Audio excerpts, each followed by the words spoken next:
Ақ босағадағы аманат.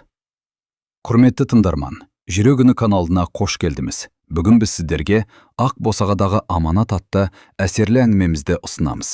Бұл шығарма ене мен келін арасындағы түсіністік, сабыр мен кешірім, отбасы берекесі туралы сыр шертеді. Оқиға барысында жүрекке жететін сынақтар мен өмірлік сабақтар арқылы әр шаңырақтың жылуы бір-бірін түсінуден басталатынын көресіздер. Ендеше бізбен бірге болыңыздар. Жүрекке жылы тиер тағдырлы әңгімені бірге тыңдайық. Сарыөзек ауылының шетіндегі көк шатырлы үлкен үйді жұрт Төлеубектің шаңырағы деп атайтын. Бұл үйде Төлеубек ақсақал мен әйелі Зүбайра тұратын. Екі қызын ұзатып, кенже ұлы Әлиханды үйлендіруді көптен күтіп жүрген еді. Бір күні Әлихан қалада танысқан Мерей есімді қызға үйленетінін айтты. Төлеубек қуанып, баласына батасын берді. Ал Зүбайраның көңіліне күмән ұялады. Қалада өскен қыз ауылдың тірлігіне шыдай ма? Таңнан тұрып сиыр сауып пеш жағала ма? Деді ол. Қазір заман басқа, келін қызметші емес, бастысы тәрбиелі болса болды, деп Төлеубек оны сабырға шақырды. Көп замай ауылда үлкен той өтті. Мерей ақ көйлегін шешіп, басына ақ орамал тартқан сәттен бастап, осы шаңырақтың келіні атанды. Ол иіліп сәлем салып, үлкендердің батасын алды. Жиналған жұрт жас келінге сүйсіне қарап, келіннің жүзі жылы екен, өзі де ибалы көрінеді деп мақтап жатты. Зүбайра жұртқа күлімсіреп отырғанымен, іштей келіннің әрбір қимылын жіті бақылап отырды. Тойдан кейінгі алғашқы таң Мерей үшін қиын басталды. Жолдан әрі тойдың қарбаласынан шаршап келген ол, оятқыштың дауысын естімей ұйықтап қалды. Оянғанда күн әлде қашан көтеріліп кеткен еді. Мерей асығыс киініп бөлмеден шықты. Ас үйге келсе, Зүбайра сиырын сауып, самаурынға шайын қойып, ауланында сыпырып қойған екен. «Апа, кешіріңіз, ұйықтап қалыптын», деді Мерей қысылып. Зүбайра оған суықтау көз ораспен қарады. Келін күннен бұрын тұрушы еді. Күн келіннен бұрын тұратын заман болған екен ғой. Мерей не айтарын білмей төмен қарады. «Ертең ерте тұрамын, апа». Ертең деген сөз жалқаудың жұбанышы, деді енесі. Осы кезде бөлмеден Әлихан шықты. «Апа, кеше ғана той өтті ғой, шаршаған шығар», деді ол келіншегін қорғап. «Сен араласпа, келінді басынан үйретпесең, кейін өзің қиналасың», деді Зүбайра. Әлихан үндемей қалды. Мерей енесінің қабағына қарап, шай дайындауға кірісті. Қалада өскенімен ол үй шаруасынан мүлде бейхабар емес еді. Бірақ бөтен үйде бірден еркін әрекет ету оған қиын болатын. Шай үстінде Зүбайра тағы да ескерту жасады. «Кесені тым толтырып құйма, шайдында өз әдебі бар». «Жақсы, апа». «Нанды төңкеріп қойма». «Жақсы». Үлкеннің сөзін бөліп сөйлеме. Мерей бұл жолы жауап бермей төмен қарап қалды. Келіннің қысылып отырғанын байқаған Төлеубек: «Зүбайра, бәрін бір күнде үйретіп тастамақсың ба?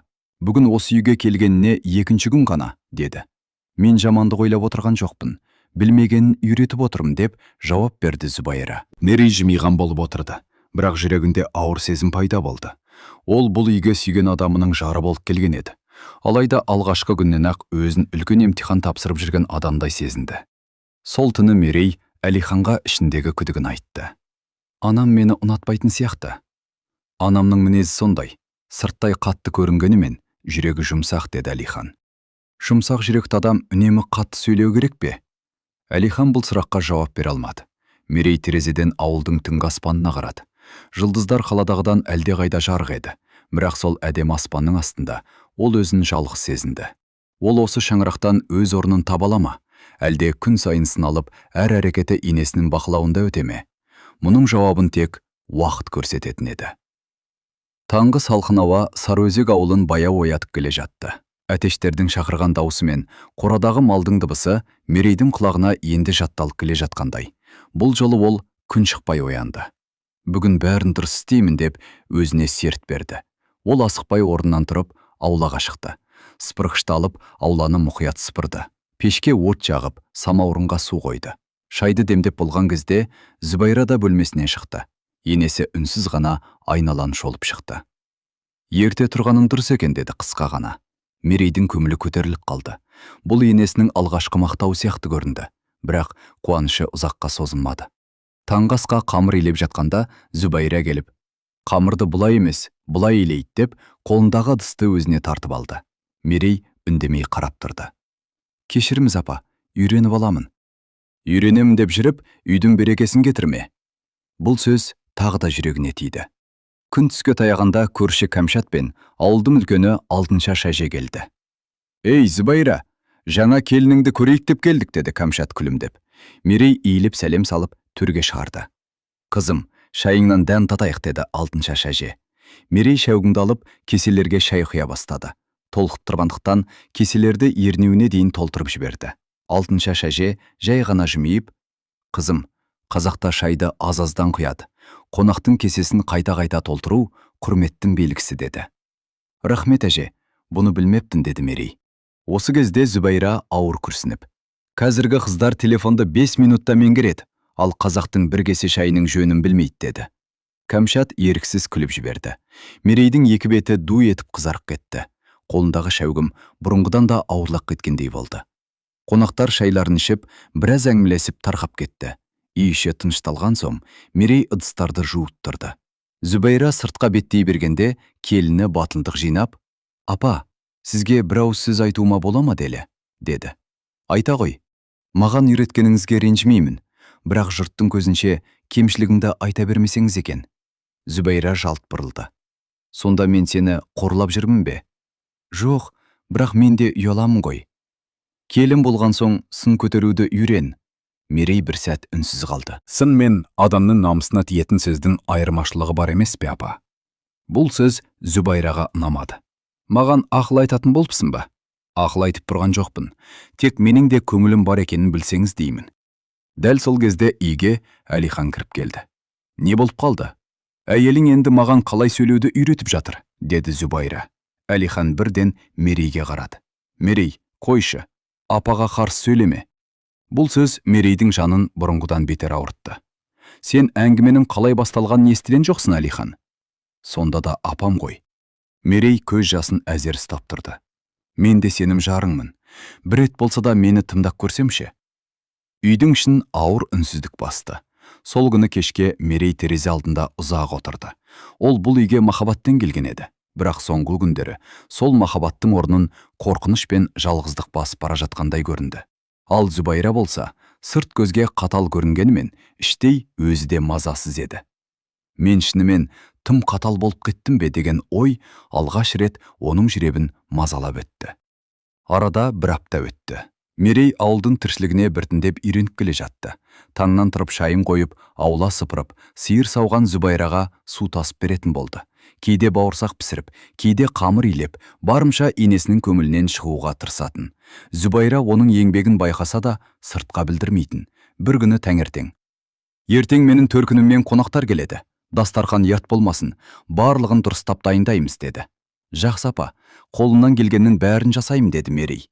Ертеңде үй іші ертелетіп қыза бастады. Қазанға ет асылды. Мерей салат әзірлеп, бауырсақ пісіріп, дастарханды бірнеше рет түзеп шықты. Түске таман қонақтар да келді. Арасында Зүбайраның сіңлісі Назипа да бар екен. Ол мінезі тік, сөзге шебер, әзіл мен мысқылды қатар айтатын адам болатын. Мерей иіліп сәлем салғанда: «Ой, келіндерім әдемі екен, бірақ әдемілікпен ғана үй болмайды ғой», деп күліп қойды. Мерей жымиғанымен бұл сөздің астарында сынау жатқанын сезді. Дастархан басында бәрі көңілді отырды. Мерей шай құйып, табақ ауыстырып, ешкімнің көңілін қалдырмауға тырысты. Сол кезде Зүбайра: «Мерей, кеше ілік қойған сүр етті әкелші», деді. Мерей бірден ас үйге барып іздеді, бірақ сүр сөреде жоқ екен. Ол ойланып тұрып: «Апа, мен оны тоңазытқышқа салып қойғанмын. Күн ыстық болған соң бұзылып кетпесін дедім», деді. Зүбайраның қабағы бірден түйілді. «Сүретті тоңазытқышқа салғаның не? Білініп кетеді деп ойладым. Білмегеніңді менен сұрасаң болмай ма? Өз бетімше шешім қабылдайсың». Назипа күліп жіберді. «Қаланың қызы ғой, ауылдың жөнін қайдан білсін?» Қонақтардың кейбірі де шымиып қалды. Мерейдің жүрегі шым ете түсті. Ол үндемей тоңазытқыштан етті алып келді. Бірақ Зүбайра сөзін жалғастырып: «Қазіргі жастар бәрін интернеттен білеміз деп ойлайды. Үлкеннің ақылын тыңдауды ұмытып барады», деді. Бұл сөз Мерейге жұрттың алдында ауыр тиді. Оның көзіне жас келгенімен өзін әрең ұстап отырды. Осы кезде Төлеубек ақсақал сөзге араласты. «Зүбайра, болды енді. Келін жаман оймен істеген жоқ. Білмегенін бүгін үйренеді». «Мен үйретіп отырмын ғой». Үйретудің де жөні бар. Адамды көптің алдында ұялтпайды айтуға болады. Үй іші бір сәтке үнсіз қалды. Қонақтар әңгімені басқа жаққа бұрып жібергенімен, Мерейдің көңілі әлдеқашан түсіп кеткен еді. Қонақтар тараған соң, ол үнсіз ғана ыдыс жуып жүрді. Әлихан жанына келіп, «Шаршадың ба?» деп сұрады. Мерей оның жүзіне қарамады. «Шаршадым. Анамның сөзіне ренжіп қалдың ба? Сен өзің қалай ойлайсың?» Әлихан үндемей қалды. «Мен күні бойы жүгіріп жүрдім. Бір рет болса да жарайсың деген сөз естігім келген. Оның орнына жұрттың алдында тағы ұялдым. Анамның мінезін білесің ғой». Мерей күрсініп қойды. «Мен анамның мінезін емес, сенің үнсіздігіме ренжімін». Бұл сөз Әлиханға ауыр тиді. Ол жауап таппай төмен қарады. Сол түні Мерей анасына хабарласқысы келді. Телефонды қолына алды да қайта қойды. «Жоқ, анамды уайымдатпаймын» деп ойлады. Бірақ дәл сол сәтте есіктің ар жағында тұрған Зүбайра келіннің ауыр күрсінгенін естіп қалды. Ол есікті ашып біруге оқталды. Алайда қолын есік тықтасынан қайта тартып алды. Жүрегі «бар» деді. Намысы «қой» деді. Сөйтіп, үнсіз өз бөлмесіне кіріп кетті. Қонақ кеткеннен кейін үйдің іші бірнеше күн бойы тым-тырыс болды. Мерей бұрынғыдай үйдің тірлігіне араласып жүргенімен, жүзіндегі күлкі жоғалып кеткен еді.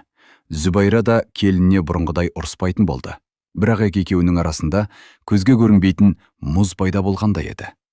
Бір күні ауылдағы алыс туыстарының үйінде құдалық болатын болып, Зүбайра ертемен дайындала бастады. «Түске дейін келіп қалам, үйді жинастырып қой» деді. «Жақсы апа» деп Мерей басын изеді. Төлеубек көрші ауылға шаруамен кетті. Әлихан да аудан орталығына жұмыс бабымен шығып кеткен еді. Үйде Мерей жалғыз қалды. Ол бөлмелерді жинап жүрте бастады. Салдықтың қақпағы сәл ашық тұрған екен. Қақпақты жаппақ болғанда, ішінен сарғайған хаттың шеті көрініп қалды. Хаттың сыртында әдемі жазумен «Келінім Зүбайраға» деген сөздер тұр екен. Мерейдің жүрегі әлденеге елең етті. Оқуға болмайды, бұл бөтен адамның дүниесі деп ойлады. Бірақ әлгі жазу көз алдымен кетпеді.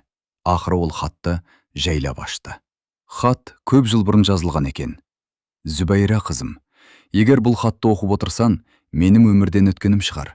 Сен алғаш осы үйдің босағасын аттағанда, дәл бүгінгі Мерейдей жас едің.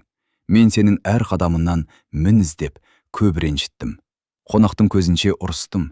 Кейде үндемей жылағаныңды естісем де, жанына барған жоқпын. Сол кезде мен өзімді дұрыс ене санаттым. Өйткені маған да кезінде дәл солай қараған еді. Бірақ жылдар өткенде түсіндім. Мен саған мейірім емес, өзім көргем қаталдықты ғана берген екенмін. Есіңде болсын, келін біреудің әлпештеп өсірген қызы. Ол жаңа үйге қорқып келеді. Егер сен оны өз қызындай қабылдай алсаң, ол да сені анасындай сыйлайды. Менің қатемді қайталама, қызым». Мерейдің көзіне еріксіз жас келді. «Сонда апамның өзі де осындай өмір көрген екен ғой» деп сыбырлады ол. Дәл сол сәтте ауладан көлік тоқтаған дыбыс естілді. Зүбайра күткеннен ертерек қайтып келген екен. Мерей асығыс хатты орнына салды. Бірақ сандықтың ішіндегі орамалдарды бұрынғы қалпына келтіре алмай қалды.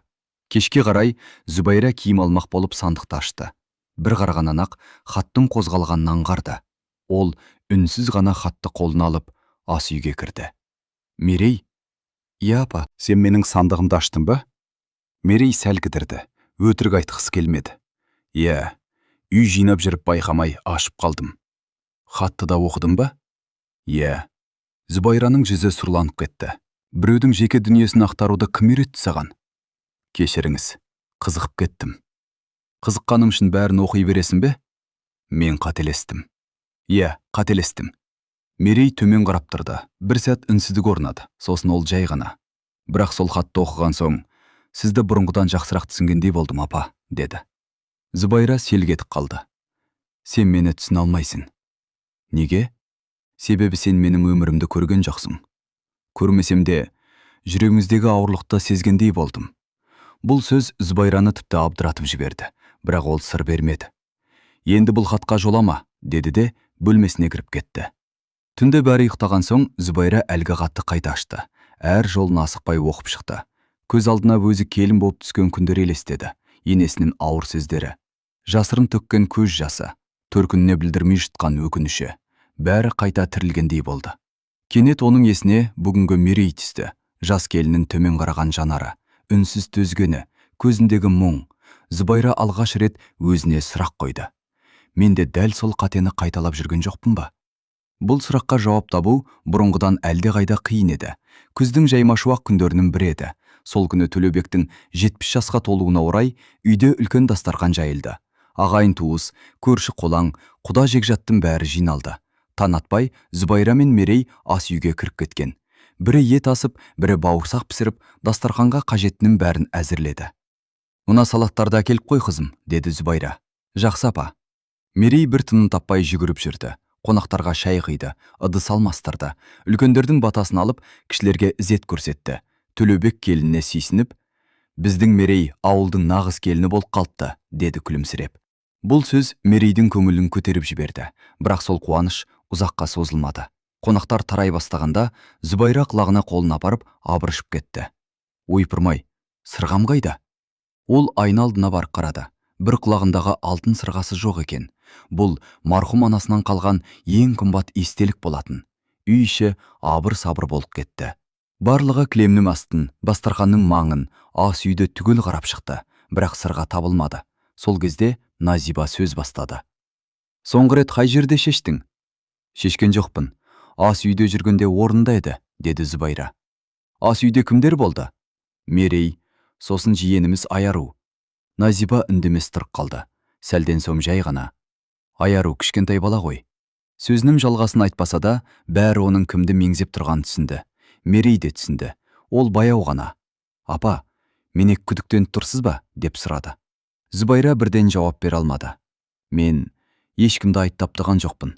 Бірақ бәрінің көзі маған қарап тұр». Үйдің іші тағы үнсіз қалды. Назиба тағы да сөзге араласты. «Ашуланба, қызым. Адал адам қорықпайды. Мерейдің намысына тиді. Мен қорқып тұрған жоқпын, бірақ кінәсіз адамға күдікпен қарау өте ауыр екен». Осы кезде сырттан Әлихан кіріп келді. «Не болды?» Зүбайра болған жағдайды айтып берді. Әлихан еш ойланбастан: «Мерей ондай адам емес». Зүбайра ұлына ренжі қарады. «Сонда мен келінінді бекер күдіктендіріп тұрмын ба?» «Мен олай демедім, бірақ әйелімнің мұндай іске бармайтынын білемін. 1 жыл бірге тұрған келінінді өмір бойы өсірген ананнан артық білдің бе?» Әлихан үнсіз қалды. Мерей оның жүзіне қарады. Ол тағы да екі ортада қалған еді. Бір сәттен кейін Мерей бөлмесіне кіріп кетті. Шкафты ашып, киімдерін сөмкеге сала бастады. Әлихан соңынан кірді. «Не істеп жатырсың?» «Төркініме барамын». «Осындай болмаш нәрсе үшін бе?» Мерей тоқтап қалды. «Сен үшін бұл болмаш шығар, ал мен үшін намысым аяққа тапталды. Сырға табылады, сырға табылар. Бірақ маған деген сенім қайта табыла ма?» Әлихан үндемеді. «Мен бұл үйге ұры болу үшін келген жоқпын, Әлихан. Осы шаңырақтың қызы боламын деп келдім». Көзінен жас ыршып кетті. Кешке қарай Мерей төркініне кетіп қалды. Үйдің іші бұрынғыдан бетер меңірейіп қалды. Зүбайра сыртқа білдірмегенімен көңілі алай-дүлей еді. Шынымен асығыс шешім қабылдадым ба деген ой мазалай бастады. Ертеңіне түс ауа телефон шырылдады. Қоңырау шалған Назибаның қызы Гүлайым екен. «Апай, кешіріңіз, бір қызық жағдай болды». «Не болып қалды?» «Кеше Аяру үйге келген соң ойыншықтарын шашып отыр еді. Сөмкесінен бір алтын сырға түсіп кетті». Зүбайраның жүрегі зу ете қалды. «Не дейсің?» «Бала ас үйде ойнап жүріп байқамай сөмкесіне салып алған сияқты. Алтын екенін өзі де білмепті». Телефон Зүбайраның қолынан түсіп кете жаздады. Сол сәтте Төлеубек кіріп келді. «Не болды?» Зүбайраның көзіне жас толып кеткен еді. «Сырға табылыпты». «Қайдан?» «Аярудың сөмкесінен». Төлеубек ауыр күрсінді. «Мен саған кеше-ақ сабыр сақта дедім ғой». Зүбайра орындыққа үнсіз отыра кетті. Бүгін ол сырғасын тапқанымен келіннің сенімін жоғалтып алғанын анық сезінді. Ал сол сенімді қайтару алтын сырғаны табудан әлде қайда қиын болатын. Сырға табылғанымен Зүбайраның көңілі орнына түспеді. Үйдің әр бұрышына қараса да бір нәрсе жетіспейтіндей көрінді. Ас үйде Мерейдің күлкісі естілмейді. Таңертең самауырынның жанында үнсіз жүгіріп жүретін келіні жоқ. Тіпті Төлеубек те үйдің салқындап кеткенін сезді. «Көрдің бе, Зүбайра, үйдің берекесін адам кіргізеді екен. Келін кеткен соң шаңырақтың сәнде кеткендей болды», деді. Зүбайра ауыр күрсінді. «Ашумен артық кетіп қалған шығармын». «Шығарсың емес, артық кеттің. келіннің арына тидің. Кінәсіз адамға күтікпен қарау ауыр сөзден де қиын. Бұл сөздер Зүбайраның жүрегін одан әрі қысты. Ал Әлихан күн сайын тұнжырап жүрді. Жұмыстан келе сала бөлмесіне кіріп кететін болды. Анашым, мерейсіз бұлый бос қалғандай еді бір кеште. Зүбайра ұлының жүзінен бұрын соңды көрмеген мұңды байқады. Сол түні ол көзіле алмады. Таң ата бере сандықты ашып, баяғы сарғайған хатты қолын алды. Бибижамал әженің «Келін де біреудің әлпештеп өсірген қысы, менің қатемді қайталама» деген жолдарын қайта оқығанда көзінен жас ыршып кетті. «Апа, мен сіздің сөзіңізді тыңдай алмаппын» деп күбірледі. Осы сәтте есік қағылды. Көрші Алтыншаш әже келіпті. «Қызым, кеше болған әңгімені естідім. Бір ауыз ақыл айтуға келдім». Зүбайра үнсіз шай құйды. «Ене болу оңай емес әже. Дұрыс айтасың. Бірақ келін болу одан да қиын». Зүбайра басын көтерді. «Неге болай дейсіз?» «Себебі келін өз үйін, ата-анасын, туған жерін тастап келеді. Ол жаңа шаңыраққа қорып кіреді. Сол кезде жылы сөз айтсаң қызың болады, суық сөз айтсаң жүрегін жабады». Бұл сөздер Зүбайраның көкейіне бірден қона кетті. Мен оны ренжіткім келмеген едім. Ешбір ене ренжітейін деп ренжітпейді, бірақ ашу үстінде айтылған сөздің жарасы ұзақ жазылады. Алтыншаш әже кетерінде: «Бар да келіннен кешірім сұра. Кешірім сұраған адам кішіреймейді, қайта биіктейді» деді. Ертеңіне таңертең Зүбайра ешкімге айтпай жолға шықты. Қолына шағым қоржын алып, ішіне Мерей жақсы көретін бауырсақ, құрт пен май салып алды. Төркін ауылға жеткенше жүрегі дүрсілдеп тұрды. Егер кешірмесе ше? Осы ой маза бермеді. Мерейдің анасы Сандуғаш есікті өзі ашты. Зүбайраны көргенде таңырқап қалды. «Келіңіз, құдағи. Рұқсат болса, Мереймен сөйлескім келеді». Сандуғаш үнсіз басын изеді. Мерей ауладағы орындықта кітап оқып отыр екен. Енесін көргенде орнынан баяу тұрды. «Амансыз ба, апа?» «Аманмын, қызым». Екеуі де біраз уақыт үнсіз тұрды. Алғаш болып Зүбайра сөйледі. «Мерей, мен сенен кешірім сұрауға келдім».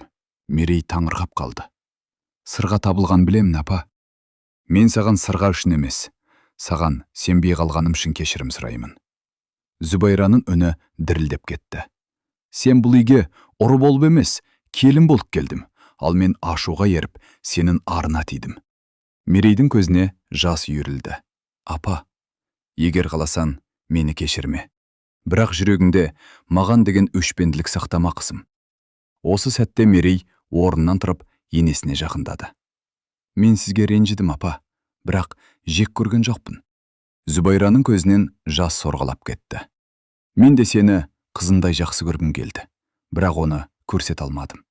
Мерей үнсіз енесін құшақтады. Бұл екеуінің алғаш рет шын көңілмен құшақтасу еді. Алда тұрған Сандуғаш жымиып қойды. Өйткені кейде бір ауыз кешір деген сөз бірнеше ай бойы жиналған ренішті ертіп жібере алады. Бірақ бұл оқиға бәрінің аяқталғанын білдірмейтін. Алда оларды тағдыр дайындап қойған тағы бір үлкен сынақ күтіп тұрған еді. Мерей төркінінен қайтып келген соң, үйдің іші қайтадан жылына бастағандай болды. Зүбайра бұрынғыдай әр ісінен мін іздемейтін болды. Бір нәрсе дұрыс болмаса да сабырмен түсіндіруге тырысатын. Мерей де енесінің өзгеруге ниеттеніп жүргенін сезіп, барынша сыйластық танытты. Бір күні екеуі бірге бауырсақ пісіріп жатқан. Мерей қамырды илеп отырып: «Апа, осылай ма?» деп сұрады. Зүбайра қамырға қарап жымиды. «Иә, қызым, бірақ суын аздап жылырақ құйсан, қамырын жұмсақ болады». Мерей күлімдеп: «Бұрын осылай айтсаңыз, мен тезірек үйренер едім». Зүбайра үнсіз қалды. «Иә, кейбір нәрсені кеш түсіндім» деді, жай ғана. Бұл сөзді естіген Мерей енесіне қарап жымиып қойды. Қыс ерте түсті. Жел күшейіп, ауылда ақ түнек боран басты. Сол күні Әлихан аудан орталығына жұмысымен кеткен еді. Төлеубек көрші ауылдағы ағайынның жаназасына аттанған. Үйде Зүбайра мен Мерей ғана қалды. Кеш бата боран тіпті күшейді. Терезелер тарсылдап, электр жарығы сөніп қалды. Мерей май шам жағып жүргенде Зүбайраның бөлмесінен әлсіз ыңырсыған дауыс естілді. Жүгіріп кірсе, енесі төсектен тұра алмай жатыр екен. «Апа, не болды?» «Басым қатты айналып тұр. Дем ала алмай жатырмын». Мерей бірден қан қысымын өлшеді. Қысымы өте жоғары екен. Ол дәрісін берді. Бірақ Зүбайраның жағдайы жақсармады. Телефонға қайта-қайта қарады. Желі жоқ. Сырттағы боран байланыс мұнарасында істен шығарған сияқты. Мерей абдырақ қалды. Бірақ өзін кез қолға алды. Апа, мен фельдшерді шақырып білем. Жоқ, барма. Далада боран. Сізді жалғыз қалдыра алмаймын. Өз басында қауіп кетік пе? Мерей қалың күртесін киіп, басына орамалын мықтап байлады. Есікті ашқанда бетіне ұрған аяз бен желдемін тарылтып жіберді. Ауылдың арғы шетінде тұратын фельдшер Ерланның үйіне дейін жаяу 20 минуттық жол. Бірақ бүгін бұл жол 1 сағаттай көрінетін. Мерей ғар кешіп келеді. Бірнеше рет сүрініп құлады. Қолындағы шамы сөніп қалды. Бірақ ол қайта тұрды. Апаға бірдеңе болып қалмаса екен деген ой ғана оны алға жетеледі. Әрең дегенде Ерланның үйіне жетті. Есікті тарсылдатып бақты. Ерлан сыртқа шыққанда Мерейдің үсті басы аппақ қар болып кеткен еді. Мерей, мына боранда не болып қалды? Ертерек жүрмішші, апаға жаман болып қалды. Ерлан дәрі қобдишасын алып көлігімен жолға шықты. Қалың қардың кесірінен көлік әрең жүрді. Үйге жеткенде Зүбайраның жағдайы ауырлап кеткен еді. Ерлан оған екпе салып қажетті дәрілерін берді. Біраз уақыттан кейін ғана Зүбайраның тынысы қалыпқа түсті. Уақытында шақырыпсың, деді Ерлан. Тағы жарты сағат кешіккенде жағдайы қиындап кетер еді. Мерейдің көзіне жас келді. Сол түні ол енесінің қасынан бір елі ажырамады. Маңдайына суық орамал басып, дәрісін уақытында беріп отырды. Таң ата Зүбайра көзін әрең ашты. Алғаш көргені орындықта қашалғып отырған Мерей болды. Келіннің қолы мұздап кеткен екен. Зүбайра оның қолынан жайлап ұстады. Мерей оянып кетті. Апа, жағдайыңыз қалай? Сен түнімен ұйықтамадың ба? Ұйықтайтын уақыт болмады ғой. Боранда шынымен жалғыз барып келдің бе? Мерей басын изеді. Қорықтың ба? Мерей сәл жымиып. Қорықтым. Бірақ сізге бірдеңе болып қалама деп одан да қатты қорықтым. Зүбайраның көзінен жас ыршып кетті.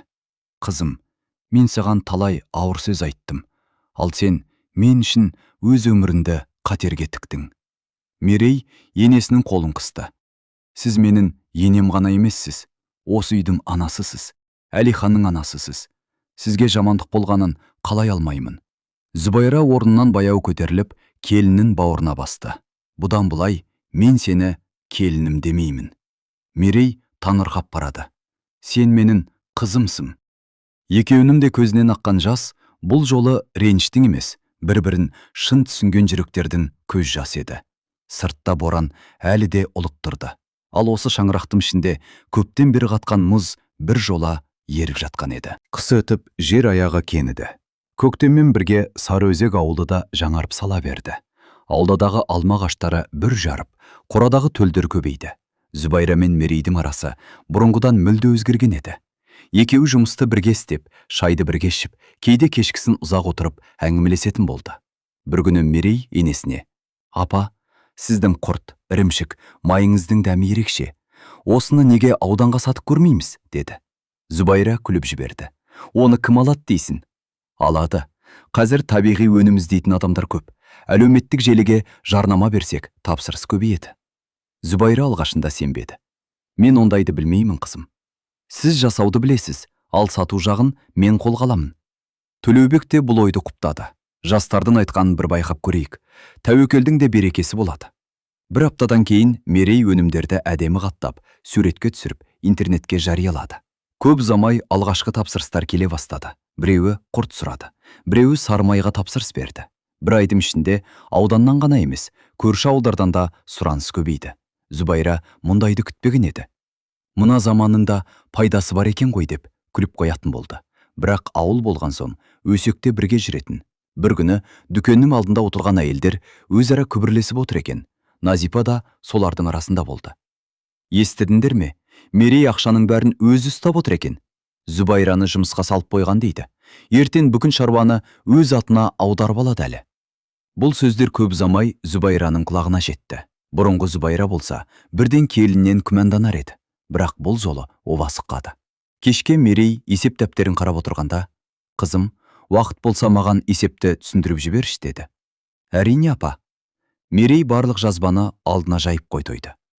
"Мынау сүтке кеткен шығын, мынау қаптама, Мынау жұмыс істеген апалардың еңбек ақысы, ал қалғаны ортақ қор. Неге ортақ? Өйткені бұл істі екеуміз бірге бастадық. Бұл сіздің де еңбегіңіз.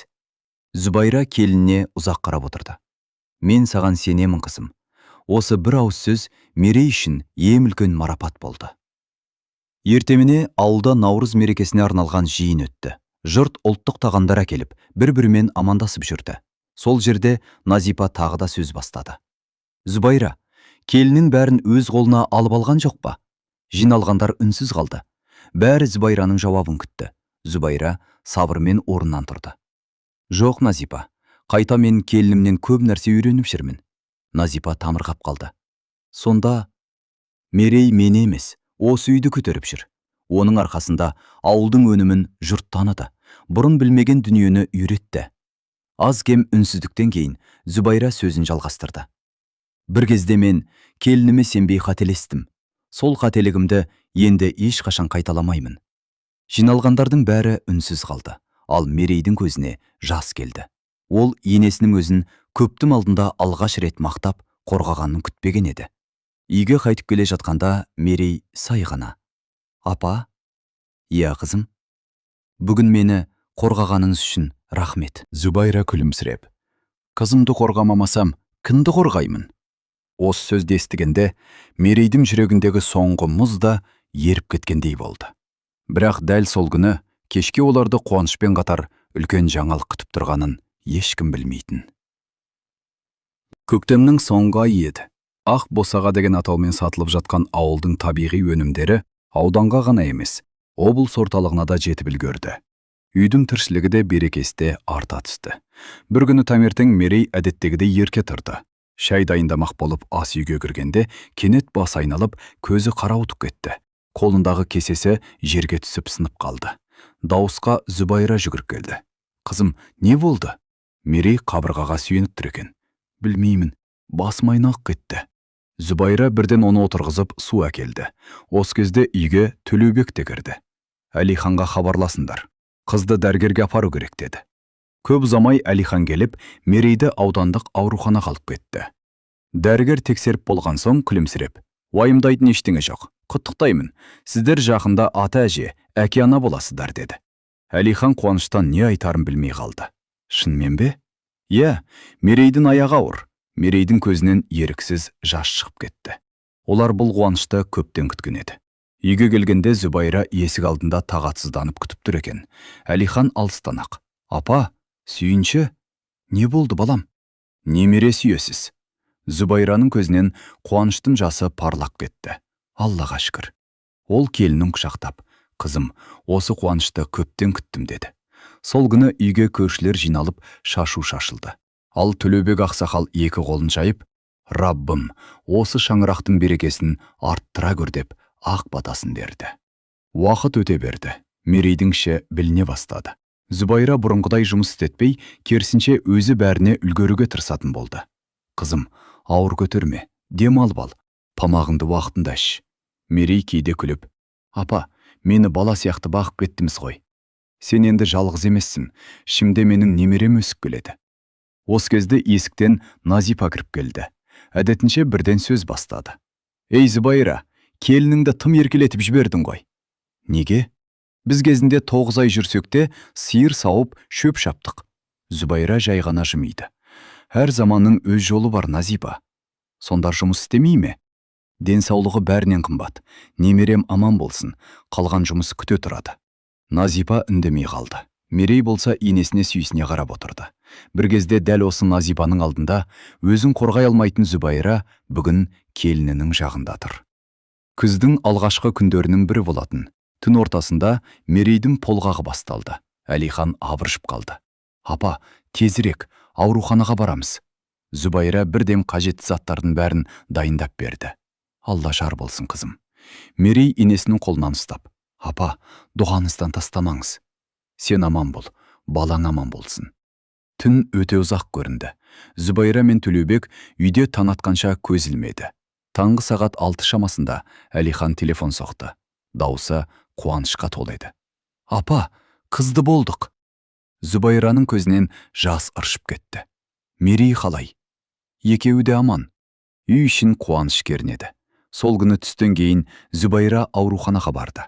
Мерей төсекте әлсіз жатса да, жүзі бал-бұл жайнап тұр екен. Қолында кішкентай сәби ұйықтап жатыр. Апа, келіңізші. Зүбайра немересін қолын алды. Кішкентай саусақтары әжесінің саусағын қысып қалды. Сол сәтте Зүбайраның жүрегі елжіреп сала берді. Қызым, атын өзім қойдым ба? Мерей жымиып, жоқ апа, атын сіз қойыңыз. Зүбайра сәбиге ұзақ қарап тұрды. Бұл бала біздің шаңырағымызға мейірім алып келді. Аты Аяла болсын. Әлихан мен Мерей бір-біріне қарап күлімсіреді. Өте әдемі есім екен, деді Әлихан. Зүбайра немересін бауырына қысып, бұл қыз бізге ең үлкен сабақты үйретті. Отбасын ұстап тұратын байлық емес, мейірім мен кешірім екен. Сол күні палатадағы 4 адамның көзінде де қуаныштым жас тұрды. Ал бірнеше аптадан кейін болатын бесік тойында Зүбайра келініне өмір бойы сақтап келген ең қымбат аманатын табыстайтынын ол кезде ешкім білмеген еді. Арада бір ай өтті. Сарыөзек ауылы тағы бір қуанышты күнге куә болды. Төлеубектің шаңырағында кішкентай Аяланың бесік тойы өтетін болды. Таңнан бері үйдің ауласы абыр-сабыр. Көршілер қазан көтерісіп, келіншектер бауырсақ пісіріп, ер азаматтар қонақ күтудің қамына кірісті. Үйдің іші бұрынғыдай емес еді. Бір кезде бір-біріне салқын қарайтын Зүбайра мен Мерей енді ана мен қыздай қатар жүретін болды. Қызым, шаршап қалма, қонаққа сен емес, біз қызмет етеміз, деді Зүбайра. Жақсы апа, деп Мерей күлімсіреді. Бесікке салу рәсімін ауылдың қадірлі анасы Алтыншаш әже жасады. Ол сәбиді ақ бесікке бөлеп отырып, бұл баланың өмірі ұзақ, жолы ашық болсын, осы шаңырақтағы береке ешқашан үзілмесін деп ақ батасын берді. Жиналған жұрт әумин деп қол жайды. Сол күні дастархан басында Төлеубек орнынан тұрып, бүгін бір ғана немереміздің дүниеге келгенін емес, осы шаңырақтағы татулықтың қайта туған күнін тойлап отырмыз деді. Жұрт қошеметтеп қол соқтықты. Зүбайра үнсіз ғана келініне қарап отырды. Көптен бері көкейінде жүрген сөзін дәл бүгін айтуға бел буды. Ол орнынан тұрып, төрдегі ескі сандықты ашып келді. Қолында кішкентай қызыл барқыт қорап бар еді. Мерей, бері келші қызым. Мерей инесінің жанына келді. Зүбайра қорапты ашты. Ішінде баяғы анасының көзі болған алтын сырғалар жарқырап жатыр екен. Сол сырға бір кездері үлкен ренішке себеп болған еді. Мына сырға менің анамнан қалған аманат, деді Зүбайра. Кезінде осы сырғашын саған сенбей, ең үлкен қателігімді жасадым. Мерейдің көзіне жас толды. Апа, өткенді қозғамаңызшы. Жоқ қызым, өткенді ұмытпау керек. Сонда ғана сол қатені қайталамаймыз. Ол сырғаны Мерейдің алақанына қойды. Бүгіннен бастап бұл сенің аманатың. Мерей басын шайқады. Жоқ апа, бұл сізге қымбат қой. Сен де маған қымбатсың. Осы бір ауыз сөзден кейін Мерей енесін құшақтап, еріксіз жылап жіберді. Жиналған қонақтардың да көзіне жас келді. Төлеубек күлімдеп, міне, нағыз байлық осы. Бір үйде түсіністік болса, одан асқан дәулет жоқ, деді. Кешке қонақтар тараған соң, үйдің ауласы тып-тыныш болып қалды. Аяла бесігінде тәтті ұйықтап жатты. Зүбайра мен Мерей ауладағы орындықта қатар отырып, үнсіз аспанға қарап отырды. Апа, деді Мерей ақырын ғана. Осы үйге алғаш келген күнім есіңізде ме? Есінде, қызым. Сол кезде мен сізден қатты қорқатынмын. Зүбайра ауыр күрсінді. Ал мен сені түсінбеппін. Бірақ қазір сізді өз анамдай көремін. Зүбайра келінінің қолын қысты. Ал мен сені келін емес, өз қызым деп қабылдадым. Осы кезде кішкентай Аяла бесіктен бұлдырлап күлді. Екеуі қатарынан орнынан тұрып, сәби жатқан бөлмеге кірді. Зүбайра немересін қолын алып, мұна бала өскенде, ене мен келіннің араздығын емес, бір-біріне деген құрметін көріп өссін, деді. Мерей басын изеді. Солай болады, апа.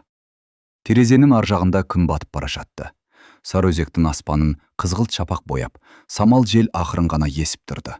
Осы шаңырақта бір кезде реніште болды. Көз жасы да төгілді. Бірақ олар кінәліні іздемеді. Керісінше, бір-бірін тыңдап, түсініп, кешіре білді. Сол себепті бұл үйдің ақ босағасы берекенің, мейірімнің және сыйластықтың белгісіне айналды. Өйткені отбасының ең қымбат аманаты алтын да, дүние де емес. Ең қымбат аманат бір-біріне деген сенім, құрмет және мейірім. Сол күннен бастап ауыл адамдары бұл шаңырақта тек Төлеубектің үйі деп емес, ақ босағадағы аманат сақталған үй деп атайтын болды. Құрметті тыңдарман, әңгімемізді соңына дейін тыңдағандарымыз үшін шын жүректен алғысымызды білдіреміз. Егер бұл оқиға сіздің жүрегіңізге жол тауып, ой салған болса, бейнебаянға лайк басып, өз пікіріңізді қалдыруды ұмытпаңыз. Осындай өмірден алынған әсерлі әңгімелерді жіберіп алмау үшін жүрек үні арнасына міндетті түрде жазылып, қоңырау белгісін қосуды ұмытпаңыз. Сіздердің қолдауларыңыз бізге жаңа, жүрекке жететін әңгімелерді дайындауға үлкен күш береді. Келесі әңгімеде кездескенше, аман сау болыңыздар. Әр шаңыраққа бақ береке, татулық пен мейірім тілейміз.